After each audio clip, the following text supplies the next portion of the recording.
ಗಂಗಾ ನದಿಯ ಇತಿಹಾಸ. ಒಮ್ಮೆ ರಾಮಲಕ್ಷ್ಮಣರಿಗೆ ಗಂಗಾ ನದಿಯ ಬಗ್ಗೆ ತಿಳಿದುಕೊಳ್ಳಬೇಕೆಂಬ ಚಪಲವಾಯಿತು. ತಮ್ಮೆದುರಿಗೆ ತುಂಬಿ ಹರಿಯುತ್ತಿರುವ ಆ ಪಾವನ ಗಂಗಾ ನದಿಯ ಇತಿಹಾಸ ಅದ್ಭುತವಾಗಿರಬೇಕು ಎನಿಸಿತು ಅವರಿಗೆ. ಅವರು ವಿಶ್ವಾಮಿತ್ರರನ್ನು ಕುರಿತು, ಮಹರ್ಷಿಗಳೇ, ಈ ಮಹಾನದಿಯ ಕಥೆಯನ್ನು ಹೇಳಿರಿ ಎಂದು ಪ್ರಾರ್ಥಿಸಿದರು. ವಿಶ್ವಾಮಿತ್ರರು ಕಥೆ ಹೇಳಲಾರಂಭಿಸಿದರು.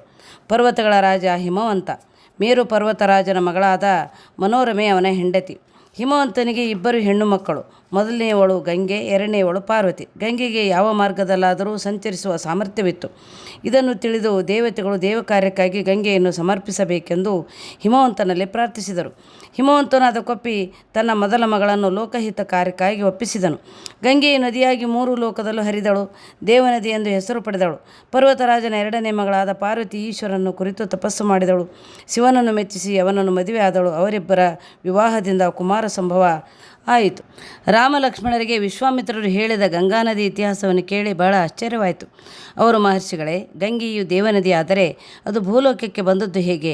ನದಿಗಳಲ್ಲೆಲ್ಲ ಅದು ಅತ್ಯಂತ ಪವಿತ್ರವಾದ ನದಿ ಎಂಬ ಹೆಸರು ಪಡೆಯಲು ಕಾರಣವೇನು? ಗಂಗಾ ನದಿಯನ್ನು ನೋಡುತ್ತಾ ನೋಡುತ್ತಾ ನಮಗೆ ಅದರ ಬಗ್ಗೆ ಭಕ್ತಿ ಹೆಚ್ಚುತ್ತಿದೆ. ದಯವಿಟ್ಟು ಈ ನದಿಯ ಕಥೆಯನ್ನು ವಿಸ್ತಾರವಾಗಿ ಹೇಳಿ ಎಂದು ಕೇಳಿದರು. ವಿಶ್ವಾಮಿತ್ರರು ಕಥೆಯನ್ನು ಮುಂದುವರಿಸಿದರು. ಹಿಂದೆ ಅಯೋಧ್ಯೆಯನ್ನು ನಿಮ್ಮ ಇಕ್ಷ್ವಾಕು ವಂಶದ ಸಗರ ಎಂಬ ಚಕ್ರವರ್ತಿ ಆಳುತ್ತಿದ್ದ. ಅವನು ಧರ್ಮದಿಂದ ರಾಜ್ಯವಾಳುತ್ತಿದ್ದ. ಅವನಿಗೆ ಕೇಶಿನಿ ಮತ್ತು ಸುಮತಿ ಎಂಬ 2 ಮಡದಿಯರು. ಸಗರನಿಗೆ ಬಹಳ ಕಾಲ ಮಕ್ಕಳೇ ಆಗಲಿಲ್ಲ. ಆದ್ದರಿಂದ ಮಕ್ಕಳನ್ನು ಪಡೆಯುವ ಸಲುವಾಗಿ ತಪಸ್ಸನ್ನು ಆಚರಿಸಿದ. ದೇವತೆಗಳ ಅನುಗ್ರಹದಿಂದ ಕೇಶಿನಿಯಲ್ಲಿ ಒಬ್ಬ ಪುತ್ರನನ್ನು ಪಡೆದ. ಅವನ ಹೆಸರು ಅಸಮಂಜ. ಕೆಲವು ದಿನಗಳ ನಂತರ ಸುಮತಿಯು ಒಂದು ದೊಡ್ಡ ಮಾಂಸದ ಮುದ್ದೆಯನ್ನು ಪ್ರಸವಿಸಿದಳು. ಆ ಮುದ್ದೆಯು ನೆಲದ ಮೇಲೆ ಬಿದ್ದು ಅನೇಕ ಚೂರುಗಳಾಗಿ ಬಿಟ್ಟಿತು. ಆದರೆ ಆ ಎಲ್ಲ ಚೂರುಗಳಲ್ಲಿಯೂ ಜೀವಾಣುಗಳಿದ್ದರಿಂದ ಅವುಗಳನ್ನು ತುಪ್ಪದ ಗಡಿಗೆಗಳಲ್ಲಿಟ್ಟರು. ಕಾಲಕ್ರಮದಲ್ಲಿ ಅವುಗಳೆಲ್ಲ ಸುಂದರವಾದ ಶಿಶುಗಳಾಗಿ ರೂಪುಗೊಂಡವು. ಒಮ್ಮೆ ಸಗರ ಚಕ್ರವರ್ತಿಯು ಒಂದು ಯಾಗವನ್ನು ಮಾಡಲು ಸಂಕಲ್ಪಿಸಿದನು. ವಿಂಧ್ಯ ಪರ್ವತ ಮತ್ತು ಹಿಮಾಲಯ ಪರ್ವತಗಳ ನಡುವಿನ ಆರ್ಯಾವರ್ತವೆಂಬ ವಿಶಾಲ ಪ್ರದೇಶ ಈ ಯಾಗದ ಸ್ಥಳವಾಯಿತು. ಯಾಗಕ್ಕೆ ಮೊದಲು ಪದ್ಧತಿಯಂತೆ ಯಜ್ಞಾಶ್ವವನ್ನು, ಅಂದರೆ ಯಾಗದ ಕುದುರೆಯನ್ನು ದೇಶ ಸಂಚಾರಕ್ಕಾಗಿ ಬಿಟ್ಟರು. ಸಗರನು ಮಾಡಲು ಉದ್ದೇಶಿಸಿದ್ದ ಯಾಗ ಬಹಳ ದೊಡ್ಡದು. ಅದರಲ್ಲಿ ಅವನು ಯಶಸ್ಸು ಗಳಿಸಿದರೆ ಅವನು ದೇವತೆಗಳಿಗಿಂತ ಶಕ್ತಿವಂತನಾಗಿ ಬಿಡುತ್ತಿದ್ದ. ಇದರಿಂದ ಗಾಬರಿಗೊಂಡ ದೇವತೆಗಳು ಅವನ ಯಜ್ಞಾಶ್ವವನ್ನು ಪಾತಾಳ ಲೋಕದಲ್ಲಿ ಬಚ್ಚಿಟ್ಟು ಬಿಟ್ಟರು. ಹೀಗಾಗಿ ಸಗರನು ಯಾಗ ಮಾಡುವುದು ಸಾಧ್ಯವಿಲ್ಲದೆ ಹೋಯಿತು. ಸಗರನಿಗೆ ತುಂಬ ಚಿಂತೆಯಾಯಿತು. ಅವನು ತನ್ನ ಮಕ್ಕಳನ್ನು ಕರೆದ, ಮಕ್ಕಳೇ, ನಮ್ಮ ಯಜ್ಞಾಶ್ವವನ್ನು ಯಾರೋ ಅಪಹರಿಸಿದ್ದಾರೆ. ಇದರಿಂದ ಯಜ್ಞ ನಿಂತು ಹೋಗುತ್ತದೆ, ನಮಗೂ ಕೆಡುಕುಂಟಾಗುತ್ತದೆ. ಆದ್ದರಿಂದ ನೀವೆಲ್ಲರೂ ಇಡೀ ಭೂಮಂಡಲದ ಪ್ರದಕ್ಷಿಣೆ ಮಾಡಿ ಯಜ್ಞಾಶ್ವವನ್ನು ಹುಡುಕಿಕೊಂಡು ಬನ್ನಿ ಎಂದ. ಆ ರಾಜಕುಮಾರರು ತಂದೆಯ ಆದೇಶದಂತೆ ಕುದುರೆಯನ್ನು ಹುಡುಕಿಕೊಂಡು ಇಡೀ ಲೋಕದಲ್ಲೆಲ್ಲ ಸುತ್ತಾಡಿದರು. ಕಾಡು ಮೇಡುಗಳನ್ನು ಕತ್ತರಿಸಿದರು. ಹರಿತವಾದ ಶೂಲಗಳಿಂದಲೂ ಹಲಗಳಿಂದಲೂ ಭೂಮಿಯನ್ನು ಭೇದಿಸತೊಡಗಿದರು.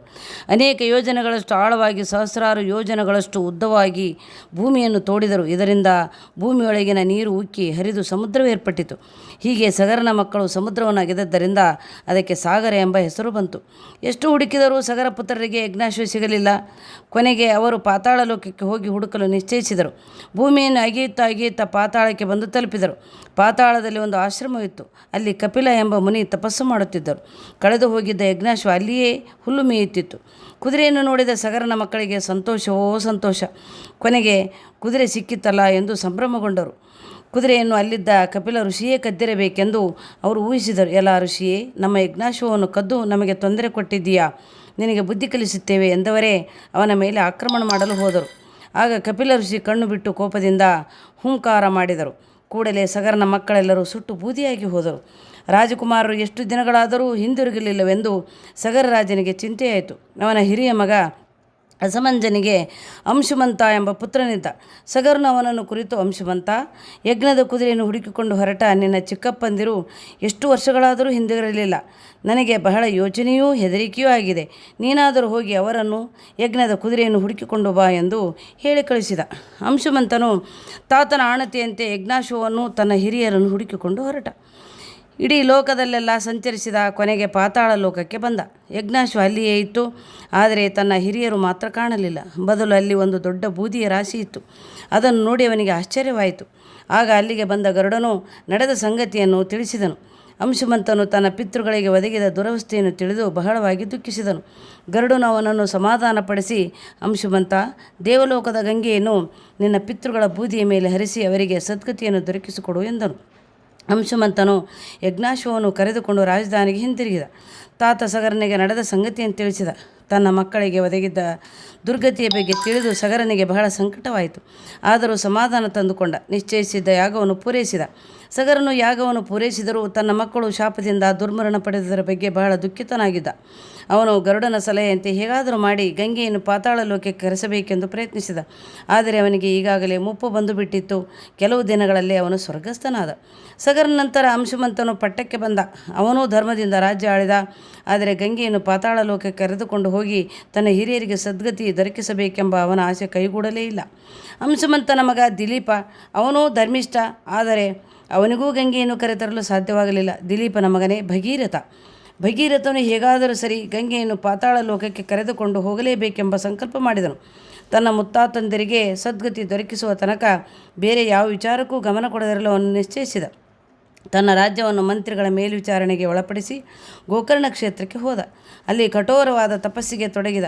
ಅವನ ತಪಸ್ಸಿಗೆ ಮೆಚ್ಚಿ ಬ್ರಹ್ಮದೇವರು ಪ್ರತ್ಯಕ್ಷರಾದರು. ಭಗೀರಥ, ನಿನ್ನ ತಪಸ್ಸಿಗೆ ಮೆಚ್ಚಿದೆ. ನಿನ್ನ ಅಪೇಕ್ಷೆಯಂತೆ ಗಂಗೆಯನ್ನು ನಾನು ಪಾತಾಳ ಲೋಕಕ್ಕೆ ಕಳುಹಿಸಲು ಸಿದ್ಧನಿದ್ದೇನೆ. ಮೊದಲು ಅವಳು ಭೂಲೋಕಕ್ಕೆ ಇಳಿಯಬೇಕು, ಅನಂತರ ಪಾತಾಳ ಲೋಕಕ್ಕೆ ಹರಿಯಬೇಕು. ಆದರೆ ಸ್ವರ್ಗಲೋಕದಿಂದ ಅವಳು ಕೆಳಗೆ ಧುಮುಕಿದರೆ ಇಡೀ ಭೂಲೋಕವೇ ಕೊಚ್ಚಿ ಹೋಗುತ್ತದೆ. ಆದ್ದರಿಂದ ಅವಳನ್ನು ತಡೆದು ಕೆಳಗೆ ಇಳಿಸಿಕೊಳ್ಳುವವರು ಬೇಕು. ಆ ಕೆಲಸ ಮಾಡಲು ಶಿವನೊಬ್ಬನೇ ಸಮರ್ಥ. ನೀನು ಶಿವನನ್ನು ಮೆಚ್ಚಿಸಿ ಅವನನ್ನು ಈ ಕಾರ್ಯಕ್ಕೆ ಒಪ್ಪಿಸು ಎಂದರು. ಅದರಂತೆ ಭಗೀರಥನು ಶಿವನನ್ನು ಕುರಿತು ತಪಸ್ಸಿಗೆ ಆರಂಭಿಸಿದ. ಆಹಾರ ನಿದ್ರೆಗಳಿಲ್ಲದೆ ಬಹಳ ನೇಮದಿಂದ ಕಠೋರವಾದ ತಪಸ್ಸನ್ನೇ ಮೊದಲು ಮಾಡಿದ. ಲೋಕವಂದಿತನಾದ ಶಿವನು ಪ್ರತ್ಯಕ್ಷನಾಗಿ ಭಗೀರಥನ ಕೋರಿಕೆ ಏನೆಂದು ಕೇಳಿದ. ಭಗೀರಥ ತನ್ನ ಅಭಿಲಾಷೆ ತಿಳಿಸಿದ. ಸ್ವರ್ಗದಿಂದ ಧುಮುಕುವ ಗಂಗೆಯನ್ನು ತಾನು ಭೂಮಿಯಲ್ಲಿ ಇಳಿಸಿಕೊಳ್ಳುವುದಾಗಿ ಶಿವನ ಆಶ್ವಾಸನೆ ನೀಡಿದ. ನಂತರ ಭಗೀರಥನು ಗಂಗೆಯ ಬಳಿಗೆ ಹೋದ. ಸ್ವರ್ಗಲೋಕದಿಂದ ಭೂಲೋಕಕ್ಕೆ ಬಂದು ಅಲ್ಲಿಂದ ಪಾತಾಳಕ್ಕೆ ಹರಿದು ತನ್ನ ಮುತ್ತಾತಂದರಿಗೆ ಸದ್ಗತಿ ದೊರಕಿಸಿಕೊಡಬೇಕೆಂದು ಪ್ರಾರ್ಥಿಸಿದ. ಗಂಗೆ ಅದಕ್ಕೆ ಒಪ್ಪಿಕೊಂಡು ಭೂಲೋಕಕ್ಕೆ ಧುಮುಕಲು ಸಿದ್ಧಳಾದಳು. ಅವಳ ಪ್ರವಾಹದಿಂದ ಭೂಲೋಕವೇ ಕೊಚ್ಚಿ ಹೋಗದಂತೆ ಅವಳನ್ನು ತಡೆಗಟ್ಟಲು ಶಿವನು ಹಿಮವತ್ ಪರ್ವತದಲ್ಲಿ ನಿಂತ. ಆ ಅಪೂರ್ವ ದೃಶ್ಯವನ್ನು ನೋಡಲು ಆಕಾಶದ ತುಂಬ ದೇವತೆಗಳು ನೆರೆದರು. ಅದನ್ನು ಕಂಡು ಗಂಗೆಗೆ ಮಹಾ ಜಂಬವಾಯಿತು. ಮೊದಲಿನಿಂದಲೂ ಆಕೆಗೆ ತನ್ನ ಹಿರಿಮೆಯ ಬಗ್ಗೆ ಒಂದು ರೀತಿಯ ಹೆಮ್ಮೆ ಇತ್ತು. ಈಗ ಅದು ಇನ್ನೂ ಹೆಚ್ಚಾಯಿತು. ನನ್ನ ರಭಸವನ್ನು ಶಿವನು ತಡೆಯಬಲ್ಲನೆ, ಅವನನ್ನೇ ಕೊಚ್ಚಿಕೊಂಡು ಹೋಗಿಬಿಡುತ್ತೇನೆ ಎಂದು ಅವಳು ಗರ್ವಪಟ್ಟಳು. ಶಿವನಿಗೂ ಅವಳ ಜಂಬ ತಿಳಿಯಿತು. ಅವಳ ಗರ್ವವನ್ನು ಇಳಿಸಬೇಕೆಂದುಕೊಂಡ. ತನ್ನ ಜಟೆಯನ್ನು ಬಿಚ್ಚಿ ವಿಶಾಲವಾಗಿ ಹರವಿದ. ಗಂಗೆಯು ರುದ್ರನ ಪವಿತ್ರವಾದ ಶಿರಸ್ಸಿನ ಮೇಲೆ ಬಹಳ ರಭಸದಿಂದ ಧುಮುಕಿದಳು. ಆದರೆ ಹಿಮಾಲಯದ ಗರ್ಭದಲ್ಲಿರುವ ವಿಶಾಲವಾದ ಗುಹೆಗಳಂತೆ ಹರವಾಗಿದ್ದ ಶಿವನ ಆ ಜಟಾಮಂಡಲದ ಮಧ್ಯೆ ಸಿಕ್ಕಿಕೊಂಡು ಬಿಟ್ಟಳು. ಎಷ್ಟು ಪ್ರಯತ್ನಪಟ್ಟರೂ ಅವಳಿಗೆ ಅಲ್ಲಿಂದ ಮಿಸುಕಾಡಲು ಆಗಲಿಲ್ಲ. ಆಗ ಅವಳ ಹೆಮ್ಮೆ ಮುರಿಯಿತು. ಗಂಗೆಯನ್ನು ತಲೆಯಲ್ಲಿ ಧರಿಸಿದ್ದರಿಂದ ಶಿವನು ಗಂಗಾಧರನಾದ. ಭಗೀರಥನಿಗೆ ಮತ್ತೆ ಚಿಂತೆಯಾಯಿತು. ಅವನು ಶಿವನನ್ನು ಇನ್ನೊಮ್ಮೆ ಪ್ರಾರ್ಥಿಸಿದ. ಶಿವನು ಪ್ರಸನ್ನಗೊಂಡು ಗಂಗೆಯನ್ನು ಭೂಮಿಯ ಮೇಲೆ ಬಿಟ್ಟನು. ಆಗ ಗಂಗಾ ನದಿಯು 7 ಕವಲುಗಳಾಗಿ ಒಡೆದು ಹರಿದಳು. ಅವುಗಳಲ್ಲಿ ಲಾದಿನಿ, ಪಾವನಿ ಮತ್ತು ನಲಿನಿ ಎಂಬ 3 ಪ್ರವಾಹಗಳು ಪೂರ್ವ ದಿಕ್ಕಿನಲ್ಲಿ ಹರಿದವು. ಸುಚಕ್ಷು, ಸೀತಾ ಮತ್ತು ಸಿಂಧು ಎಂಬ 3 ನದಿಗಳು ಪಶ್ಚಿಮ ದಿಕ್ಕಿನಲ್ಲಿ ಹರಿದವು. 7ನೇ ಪ್ರವಾಹದ ಅಲಕನಂದ ಭಗೀರಥನ ಹಿಂದೆ ಹರಿದು ಬಂತು. ಭಗೀರಥನು ರಥವನ್ನೇರಿ ಮುಂದೆ ಮುಂದೆ ಹೋದ. ಹಿಂದೆ ಅಲಕಾನಂದ ರಭಸದಿಂದ ಹರಿದು ಬಂತು. ಹೀಗೆ ಮುಂದೆ ಮುಂದೆ ಹೋಗುತ್ತಿದ್ದಂತೆ ಒಂದು ಆಶ್ರಮ ಬಂತು. ಅಲ್ಲಿ ಜನು ಎಂಬ ಋಷಿ ಯಾಗ ಮಾಡುತ್ತಿದ್ದರು. ಗಂಗೆಯ ಪ್ರವಾಹವು ರಭಸವಾಗಿ ಹರಿಯುತ್ತಾ ಆ ಯಜ್ಞಶಾಲೆಯನ್ನು ಮುಳುಗಿಸಿಬಿಟ್ಟಿತು. ಜನು ಮಹರ್ಷಿ ಕೋಪಗೊಂಡು ಇಡೀ ನದಿಯನ್ನು ಆಪೋಷಣೆ ತೆಗೆದುಕೊಂಡು ಕುಡಿದುಬಿಟ್ಟ. ಭಗೀರಥನಿಗೆ ಮತ್ತೆ ಬಹಳ ಯೋಚನೆ ಆಯಿತು. ತನ್ನ ಕೆಲಸಕ್ಕೆ ಒಂದಲ್ಲ ಒಂದು ರೀತಿಯಲ್ಲಿ ವಿಘ್ನ ಬರುತ್ತಿದೆಯಲ್ಲ ಎಂದು ಅವನು ದುಃಖಗೊಂಡ. ಅವನು ಜನ್ನು ಋಷಿಯ ಬಳಿ ತನ್ನ ಕಥೆಯನ್ನು ಹೇಳಿದ. ಭೂಲೋಕಕ್ಕೆ ಗಂಗೆಯನ್ನು ತರಿಸಿದ ತನ್ನ ಉದ್ದೇಶವನ್ನು, ಅದಕ್ಕಾಗಿ ತಾನು ಪಟ್ಟ ಶ್ರಮವನ್ನು ವಿವರಿಸಿದ.